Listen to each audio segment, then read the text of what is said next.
Leo acha tusome kitu hiki hapo kinaitwa petty cash. Ndio nini? Kwa watu ambao wanafanya kazi maofisini huko wanakutana na hivi korokoro. Petty cash ni nini?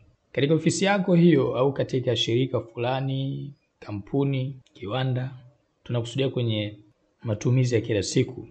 Kuna kipindi inahitajika pesa ambayo itatumiwa ima kwa mwezi au kwa siku au kwa muda fulani. Kwa mfano tufanye labda unafanya kazi supermarket. Ufagio umevunjika au fagio zimevunjika. Ina maana itahitajika pesa ya kununua ufagio, au kuna huduma fulani imefanyika nje ya huduma ambazo zilikuwa zimeripotiwa katika idara ya supermarket, yani huduma ambazo zinajulikana, yani haina budget. Hapo tutatumia petty cash. Basi kuna mwingine bado anaona kizunguzungu. Ni mfuko ambao unatolewa au ni pesa ya dharura, kifupi tuite hivyo imetosha. Pesa ya dharura. Sasa pesa ya dharura ina masharti, inapotolewa lazima inaporejeshwa maelezo yawe kamili. Sio mradi tu umepewa unarejesha no. Umepewa pesa, chukua 10,000 hapa kwa matumizi ya nini, kama kuna kichote kitatokea hapa, mtu ana njaa, mtu kaanguka anahitaji dawa, nini utamnunulia kwa pesa hii. Kila unachokifanya lazima kirekodiwe. Sasa leo tutasoma nini? Namna gani naweza nikafanya petty cash kwa mfumo mwepesi zaidi. Excel yenyewe ina petty cash yake imeandaa. Kivipi? Unapofungua Excel, mwanzoni kabisa pale kwenye template andika petty cash. Au kama utakuwa tayari ushaifungua Excel, njoo hapo kwenye file, mwambie new. Katika new hautakuta petty cash hii nimeweka mimi. Njoo hapa andika petty cash. Mwambie search, bonyeza enter. Utakuta kuna small business petty cash log na kuna petty cash log. Hapa kaandika kuna small business ndogo. Hamna kitu inaitwa business ndogo wala business kubwa. Kikuu ni kwamba petty cash hiyo ni ya mwaka au ya siku moja imeisha. Kwa kama ni ya siku moja tu unaweza kufungua hiyo small. Lakini kama ni kubwa ya mwezi mzima utatumia nini? Tumia petty cash hapa. Kwa sababu kuna za aina mbili, kuna mtu tu kagawa pesa kanunua ufagio, na kuna zile ambazo unapewa kama kampuni kila mwezi mnapewa pesa, au kila mwaka mnapewa pesa ambayo inatakiwa itumike ndani ya mwaka mzima. Ile ni kubwa kidogo. Kwa sisi tutumia hii petty cash kubwa ili tuangalie kama tutafikia huko itakuwaje.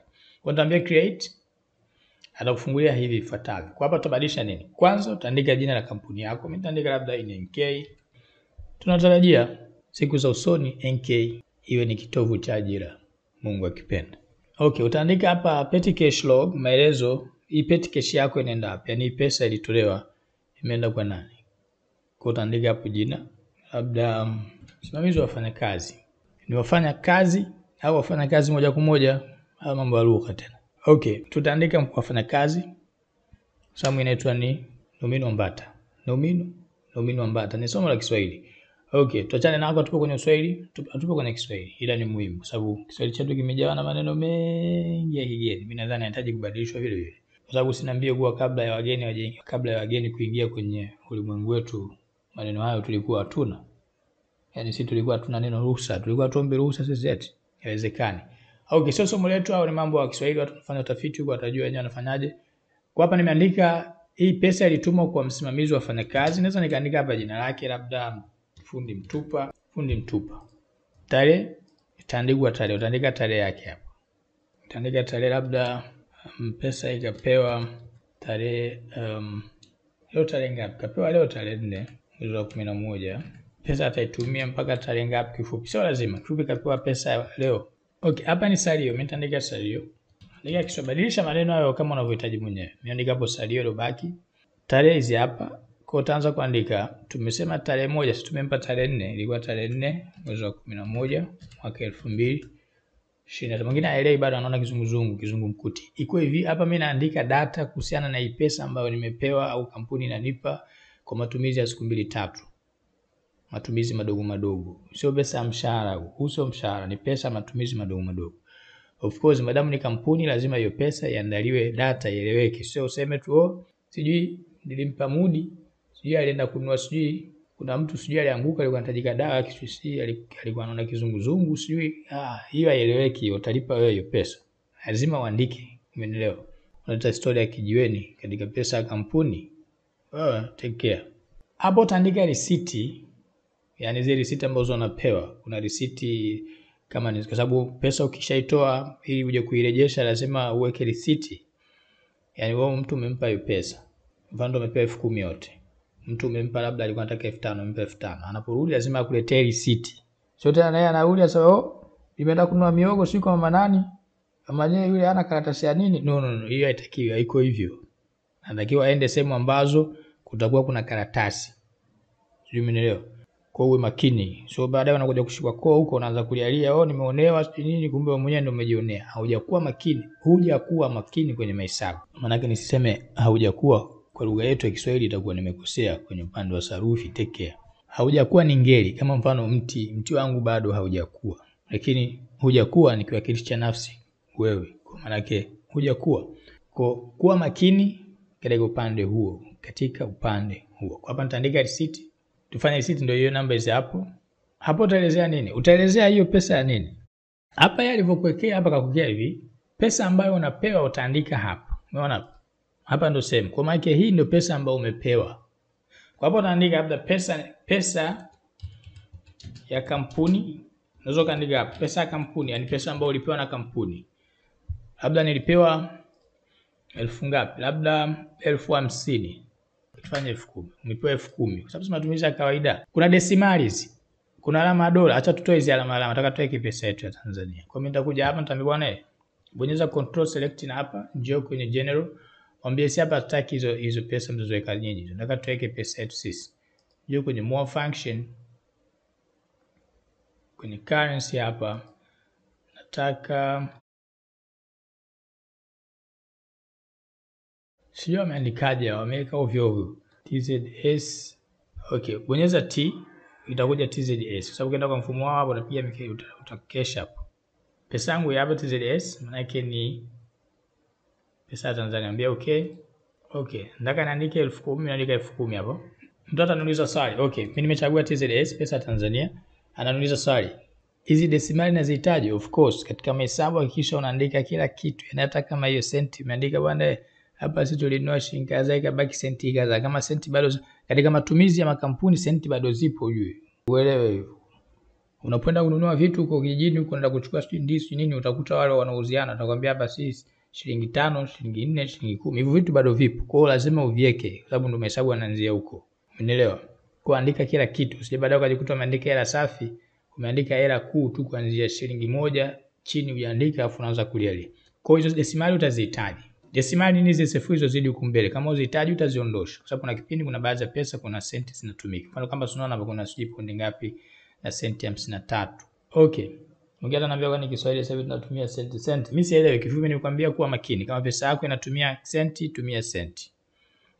Kama itumii toa senti. Lakini kwa mimi nakwambia iache ili usije kapiga mkelele baadaye. Okay, mimi nitaandika hapa labda huyu kaenda kununua pizza shilingi 18. No, pizza itakuwa labda shilingi 2,000, tufanye 1,500. Okay, tufanye 3,000, labda alikuwa na njaa sana. Okay, ukiandika tu moja kwa moja, sasa nini kinaendelea hapa? Ni hivi. Hapo utaelezea hiyo pesa iliyotolewa pesa ya nini? Hapa ni pesa ya kampuni ambayo wewe ndio umepewa pesa kuu. Pesa utakayopewa utaongezea moja kwa moja. Hii matumizi sasa. Huyu bwana alinunua pesa overtime workers, ni wafanyakazi overtime. Walienda kununua pizza, njaa imewashika. Wale wazungu wao siku sisi ni ugali of course. Kwa hapa ndaandika hapa unaenda kununua ugali. Okay. Pesa ya ugali. Yapo. Pesa yote ambayo imezidi, yani mfano kuna kipindi inatokeaga kampuni na kutumia pesa kabla pesa mwanzo haijaisha. Utaiandika hapo. Umeona hapa. Sehemu hii ni sehemu ya pesa ambazo zimeingizwa. Yani umepewa kwa ajili ya matumizi. Ama hapa ni pesa ambazo zinatolewa. Yani wewe umezitoa kuwapa wafanyakazi kwenda kutumia vikorokoro vyao hivyo ambavyo wanavihitaji. Kila pesa unaoitoa utahakikisha unaandika data zake baada ya kurudi matumizi. Yani yule mtu akishamtuma, ukishampa pesa 1,000 akirudi akuletee data. Sasa umempa kwa vile ushampa unaandika tu utadaiwa receipt kwa. Kwa hiyo nini? Hii ni petty cash ya kawaida. Maana pesa hii imeingizwa katika pesa kwenye mfuko wa petty cash kwa sababu hiyo petty cash inakuwa na mfuko wake. Kama wewe ndio unachukua mkononi basi itakuwa wewe ndio umepewa. Kwa maana kutaandika jina lako hapo. Kama ndio mimi nimepewa jina, nimepewa mimi labda fundi mtupa. Kwa sababu huyu bwana yeye ana hiyo account kwa pesa kapewa mkononi, kaitoa benki, fundi mtupa kapokea. Hii pesa ya ugali kapewa mtu fulani utaandika hapa kwa maana atakuwa nani? Of course atakuwa wewe fundi mtupa kwa sababu Yesu ndio kapa afanya kazi yake. Pesa baada ya kuitoa nani kaipokea? Labda hapa nitaandika JP mkopo. JP mkopo. Katika uandishi ukiandika herufi kama hivi ambazo zinakuwa hazina yani herufi moja moja, lazima ziwe kubwa. Take care. Kwa sababu hivyo ni vifupisho. JP mkopo. Mwisho utaandika nani kapitisha. Yani hii fundi mtupa kapewa pesa hii. Petty cash, matumizi ya kawaida. Pesa matumizi. Nani kaipitisha? Narudia, hii pesa hujapewa wewe, weke mfukoni mwako. Maana mwingine akishasikia pesa matumizi, anafurahia tena, anataka akishapiga mahesabu, nitanunua kitu hiki, nitanunua hiki. Wewe, hiyo pesa ni ya wafanyakazi wako kama itatokea dharura. Okay, andika hapa Mary Baker au matumizi ya kila siku. Okay. Nani kapitisha? Andika hapa labda bosi mkuu. Basi, andike bosi imetosha. Kwa hapa alipitisha nani hiyo pesa? Huyo bosi. Bosi. Kwa maana hapo hamna deni. Hata kama itatokea na wewe kakwambia nani tuwe pesa na naye bosi kanibaruhusa. Basi imetosha. Okay. Kuna mtu hapa sijui imetokea nini? Ufagio umeharibika. Kwa nitaandika hapo 1 2 3 ufagio. Ufagio uliharibika. Shilingi ngapi ufagio? Ufagio shilingi labda 2000. Maana chetu sasa hivi na maisha shapanda juu. Kila sehemu maisha yamepanda juu. Sianze kulialia hapo. Okay. 2000. Take care, tumesema usiweke hapa. Hapa ni sehemu ya pesa ambazo zinaingia. Kwa maana hapa mimi nimegosea, nitaitoa. Hii pesa hii nitaitoa kabisa. Nitaweka hapa. Ndio maana ukiweka hapa salio huko linazidi. Okay, sasa pesa yako imebaki shilingi ngapi? Imebaki 5000. Hapa anakuonyesha salio lilobaki katika pesa ambayo umepewa ni 5000. Na hapa chini anakuonyesha pesa zote ambazo umepokea upande huu. Na hapa pesa zote ambazo umetumia upande huu. Kwa hapo umezitumia pesa gani? Hapo umezitoa. Unaona? Pesa ulizotumia, pesa ulizotoa. Upo kama unataka kuongeza maelezo hapo, unaweza kuongeza maelezo kwa sababu hapa ni pesa iliyotumika, hapa ni pesa iliyofanyaje? Iliyotolewa. Okay, hapa nakuwekea nini? Hapa nakuwekea miamala. Miamala ipo mingapi hapa? Miamala ipo mitatu. Maana yake ukaanza kuhesabu kutokea hapa. Kaanza kuhesabu kutokea hapa. Hii ni subtotal. Tumesoma subtotal inafanya kazi gani? Angalia hapo. Hiyo video tumekufundisha nini maana total na subtotal inafanya kazi vipi. Subtotal inakuruhusu kucalculate namba husika hata kama umeficha sababu kuna vitu vimefichwa hapo. Umeona? Tazama hiyo video hapo ukajifunza zaidi kuhusu subtotal. Okay. Labda imeenda ili kwa tarehe ngapi? Ili kwa labda tarehe 10 mwezi wa 10 2010. Mathalan tunapiga mahesabu. Okay, tufanye 23. Maana mwingine hapo kushamchanganya. Sasa 10 sasa mwaka 2010 inakuwaje? Sababu sisi tupo mwaka mpya. Okay, 2023. Kitu muhimu kuzingatia ni kwamba sio lazima pesa ishe ndio kampuni utumie pesa ikutumie pesa nyingine. Inawezekana ikakutumia pesa kabla pesa haijaisha. Kwa hiyo tufanye labda tarehe 5 mwezi wa 11 2023 walikutumia tena pesa ya kampuni. Wamekutumia shilingi ngapi? Wamekutumia labda 5000 wamekuongezea kwenye mfuko. Kwa hiyo utaiweka hapo. Kwa hiyo utasoma sasa hivi una shilingi ngapi? Pesa zote ambazo umepokea itakuwa ni shilingi 1500. Umeelewa? Okay, mwingine ananiambia sasa huko mwisho labda nataka niongezee hivi vidimba. Kuongeza huko mwisho vidimba, right click mwambie insert. Kama kawaida mwambie bwana nataka right. Itakuja kidimba hiki hapa kikuze. Ukiona? Ama chini bonyeza tab. Kila ukibonyeza itakufungulia mikanda mingine. Kama tukasema hii ni kubwa.